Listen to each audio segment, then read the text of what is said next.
guys, Ash here, coming at you today in Clash Royale. Welcome to the video, guys. How you doing? It's been 6 days since I've uploaded. I actually had a bunch of staff in from AMG, my company. Just so incredible. We did a charity thing this weekend. We went over to the St. Mary's Center. You can see I tweeted it. St. Mary's Center in Boston. They provide shelter, food, things like this, gifts. We brought about 60 or 70 gifts out for the children there, homeless children or battered women who need a place to live for up to a year. They can go to St. Mary's Center. So that was really, really cool. So I was really busy with all of that stuff. And I missed you guys, but a very, very cool, again, thing to be a part of. I wanted to give a massive shout out. The reason I mentioned that too is to give a massive shout out to our talent and our staff here at AMG. Just so much money raised and so much time put into something like this. So really cool. You actually probably know a few of the guys and gals that we work with here. In terms of, we have Cashman on the crew. In terms of AMG crew, we have obviously, well, yours truly. Who else do we have in terms of KFC, shout out. Clash of Shane, what's up, man? Yeah, a few others too. You can check out our talent page if you guys want to.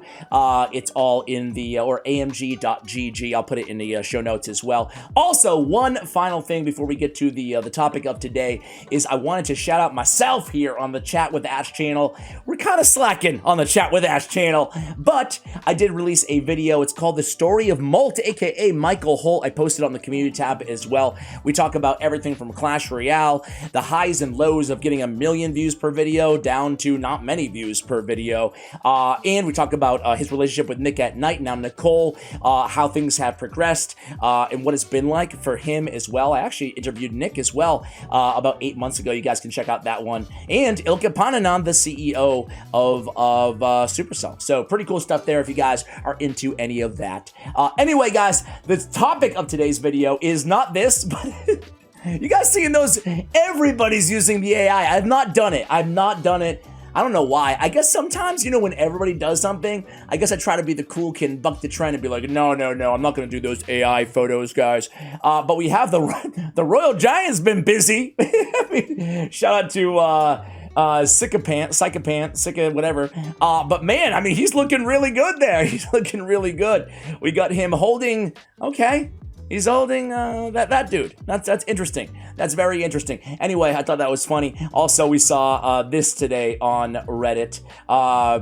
What gives people feelings of power? Money, status, or beating 2.6 and log bait in a row, right? Still the most popular decks. It's been years and years and years they've been on top. But I actually wanted to talk to you guys about this. Actually, before we get to that one, I wanted to, dude, RoyaleAPI is putting out some really awesome, statistical analysis of what's going on in the meta.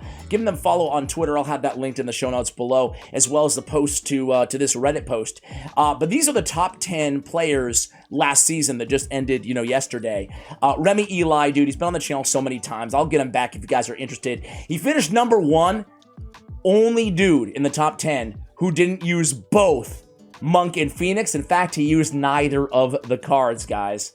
Isn't that credible? Remy Eli finishing on top without using Monk and Phoenix. Look at this. I mean, look at this. Monk, Phoenix, Monk, Phoenix, Monk, Phoenix.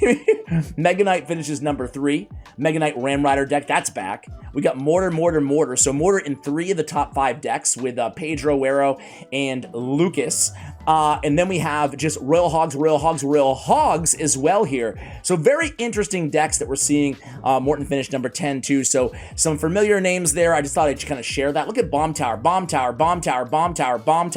partially again because of the Royal Hogs everywhere. But I just think it's incredible, right? The Monk and the Phoenix in every single one. Then a bunch of Earthquakes and Poison. Obviously no Fireball at all. 1 Lightning, and then all Earthquakes, Poisons, no big spell, again, in Remy Eli's deck. I thought that was interesting. And then this is the post that I really wanted to focus on here. Is kind of another one that, this is top 200 ladder. So I don't want this to come off as like, okay, this is a testament of all of the meta inside Clash Royale, but I do personally find these things kind of cool, right? So we see, again, shout out to RoyaleAPI for putting this out, right? We see the Phoenix, 74% use rate in the top 200. You can see 148 decks out of the top 200 decks last season used the Phoenix. That's insane. And then we had 85 out of 200 use the Monk. That's 42% of decks. The Goblins, man. the goblins, after that 4th goblin was added, they're back on top. I never thought I'd see the day, ladies and gentlemen. So that's pretty cool as well. And 78 out of 200 decks. Then we have the miners, 64 out of 200 and 32% of decks. Everybody, and miners always been one of the best troops. The most versatile troops, can appear in so many different archetypes, kind of like the monk and the phoenix, you know. Then we have the ice spirit as well, 24% of decks. And then the big popular spells, we already talked about it, but poison in 28% and the log in over half of every deck. But then we had 11 cards that were unused, not used even once by the top 200 players. So what do we have here? We have the P.E.K.K.A. We saw the Mega Knight Ram Rider deck, but no, I shouldn't say not even once. They could have used it early in the season, but not even one deck used at the end of the season had these cards in it, right? So the P.E.K.K.A Bridge Spam, and what happened? It's still a very popular archetype, to be fair. I do see a lot of P.E.K.K.A Bridge Spam, like kind of where I'm at on ladder, but it's crazy how we saw some Mega Knight, but not one P.E.K.K.A deck in the top 200. That's crazy. Then we had minions, not one appearance. Wizard, that's no surprise. Wizard isn't used in any deck in the top ladder, but it's everywhere mid-ladder. Crazy that the Lava Hound also not one use in the top 200 decks.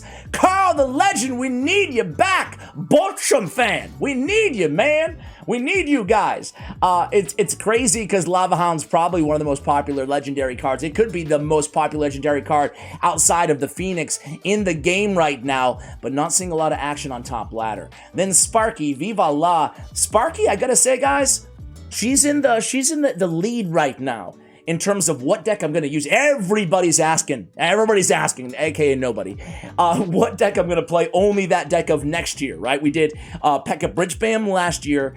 We've made the whole year doing Graveyard this year. Great year for Graveyard. But next year, I'm thinking about either going Golem or Sparky. Okay, what do you think I should go with?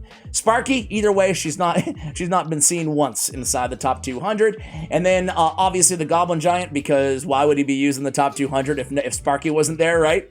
Although there is that one kind of double prince deck that goes around. Rascal's not one appearance. Mega Minion, probably the most balanced card in the game. Not one appearance, not one. There's better options out there. I mean, like, Mega Minion, just give me a Baby D for the extra elixir. I still get a lot of damage, and I get some splash, the synergy with Tornado, etc., let alone Flying Machine, let alone the real culprit here is going to be the Phoenix, right? I mean, why in the world would you use Mega Minion if you could use the Phoenix? And that's why we see basically making the Mega Minion go extinct in the game. That's really sad. Poor Mega Minion. And then we see both the spawners here, all three of the spawners, right? So the Tombstone is being seen. Clone, no surprise that if there's no Lava Hound, there's not going to be any clone. And then we have Furnace, Barb Hut, and Goblin Hut. 0% use rate. I don't know about you guys, but I am kind of surprised, especially the P.E.K.K.A and the Lava Hound. Those are my biggest surprises out of these cards. And I really, again, wanted to point out that with all the Phoenix going around, how that has had an impact on everything. I'm surprised Expo isn't on the no card list just because of how many monks we saw, even though the Phoenix just blows them out of the water with a 74% win rate. Again, guys, if you want to see any of these stats, go ahead and check them out. I'll have all the links for you guys in the show notes below. But I just wanted to get your thoughts, guys. What's going on here? I just want to be real with you. I'm actually going to throw this up on the community tab as well, probably tomorrow. Just come back and vote if you want to. But I want to ask, do you remember a worse meta than this? Or are you happy with the meta too? Like, I'm sure a lot of people are enjoying the OP Phoenix. Not me personally, but I'm sure a lot of people are enjoying it. What is the state of affairs in terms of the meta where you are? Is it still 2.6 in bait? Or is it the Monk and Phoenix in every single deck? I want to hear from you guys. Thank you so much for watching. I appreciate you all. I'll probably do a gameplay video tomorrow or the day after. Much love. Send us some positive vibes out there, especially if you need them. I'll have that MOLT video too linked in the show notes below if you want to check that out. Thanks for watching, and as always, take care, guys.